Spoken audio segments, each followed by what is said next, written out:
What's up, you fucking animals? It's Luigi, and I'm back with the Rest of Your Perception podcast. So, I wanted to get on here and talk about a camping trip I went on with my son. It was just a dad's camping trip. Well, and with their sons or daughters, and it was a great experience.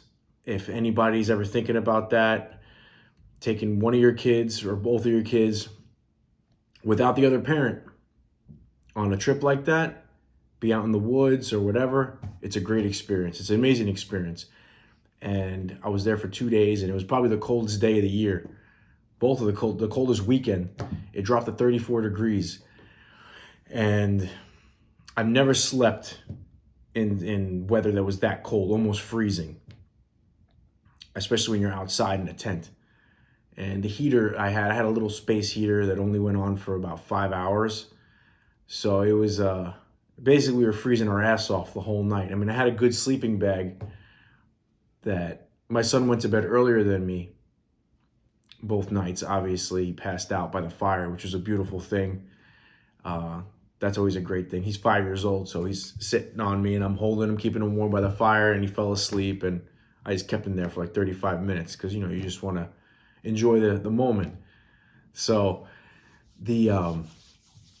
at night, one particular night, when my son stole my sleeping bag because he went in it after I dropped him off in the tent, and the heater kind of helps, but in that weather, I mean, the heat's just going to escape through the tent. It's not going to do anything for that, It's not really not, it's going to do somewhat.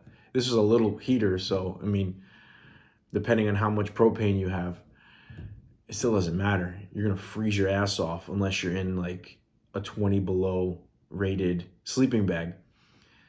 So it was good for him. It was good for me too, just to be in that environment and to rough it a little bit. There's no shower. Not like you wanted to take a fucking shower anyway, but there's no shower, no toilet. We had a porta potty. They dropped off a porta potty for us, so that was fun to take a dump in there. But whatever, everybody takes dumps in porta potties, whatever. And it was cold, so it didn't smell that bad. So, and the beauty of this whole trip is that, I barely used my phone but to take pictures, which was a great thing. And he wasn't on his device. He wasn't on a device the whole time, and he didn't even give a shit. There was probably 20 other kids there, and they were all just going freaking crazy, playing manhunt, swinging on shit. The guys brought rope swings. They had a whole kitchen set up. Like, it was an amazing experience, and I was really lucky to be invited to it.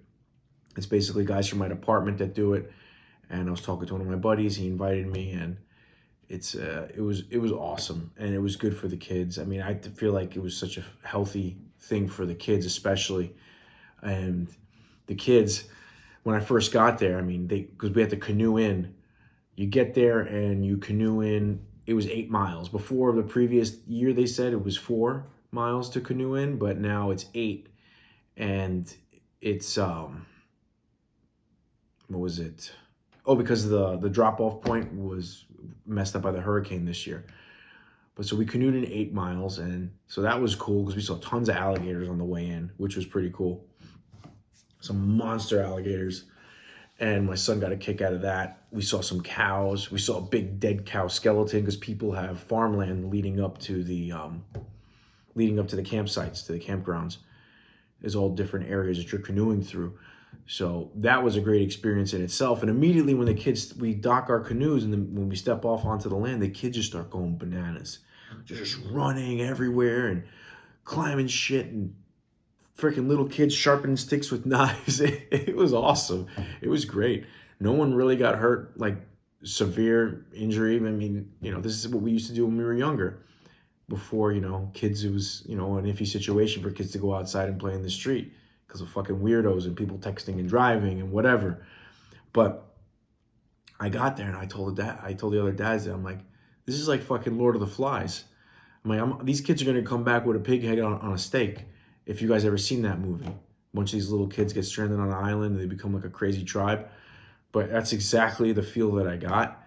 And then you had the teenagers, they're a bunch of animals, but it was hilarious. You know, they were just, I think they were like 14. The oldest one was 17 of the teenagers. Then there was like some 20-year-olds and they were more like adults. But it was a great experience and the kids had a blast. Marco, my son, had a blast. He loved every second of it. And he's just going for like 14 hours a day, nonstop, just running through the woods. And it was a little weird because he's 5. And I never really, let him out of my sight for more than like 10 minutes. But that first day was weird for me. The second day, he was gone for 30 minutes in the woods with the kids.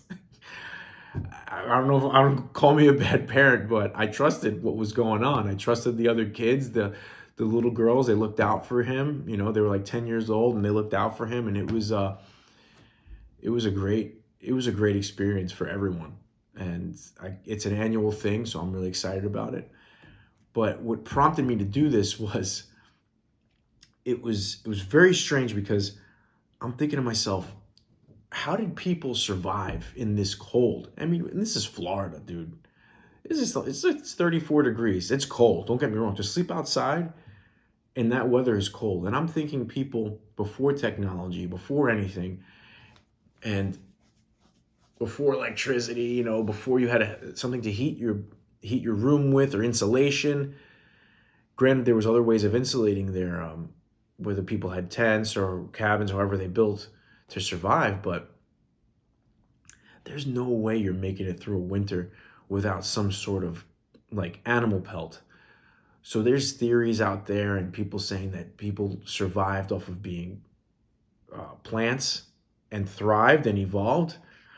Listen, this is just coming from a guy who spent 2 days in 34-degree weather at night. And it was a rough night not to have the proper things to keep you warm.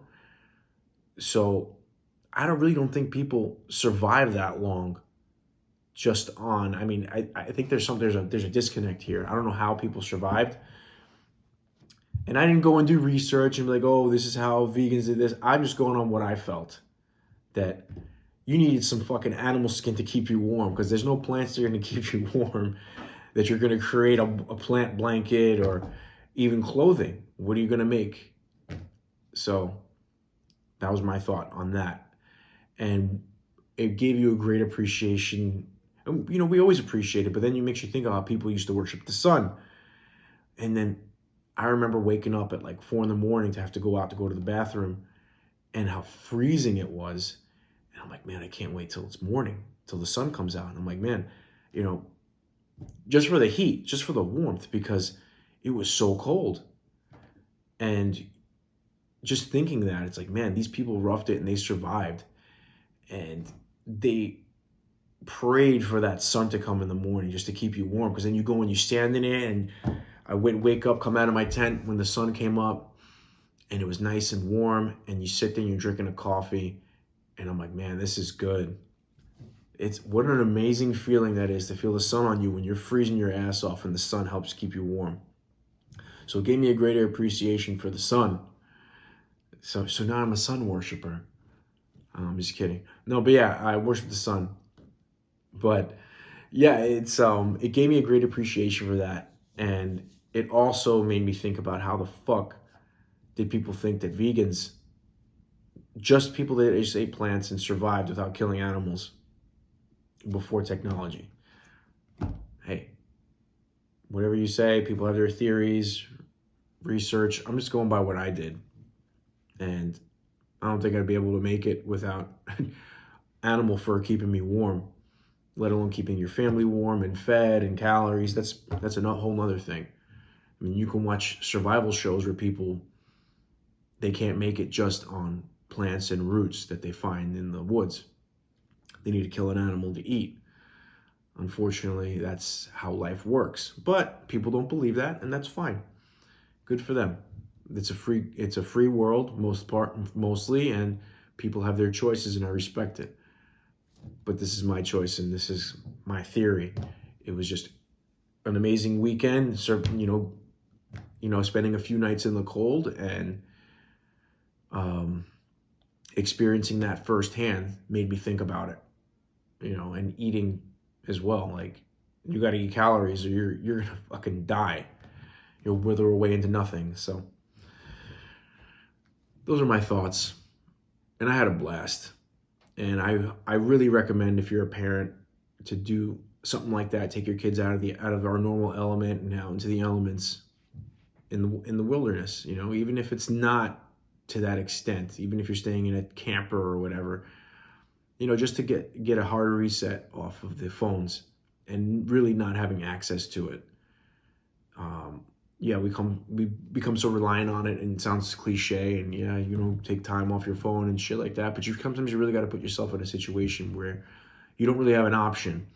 And so in this case, bunch of kids, all they're doing is making up games. It's a beautiful thing, and I'm very grateful for it. And that's it, guys.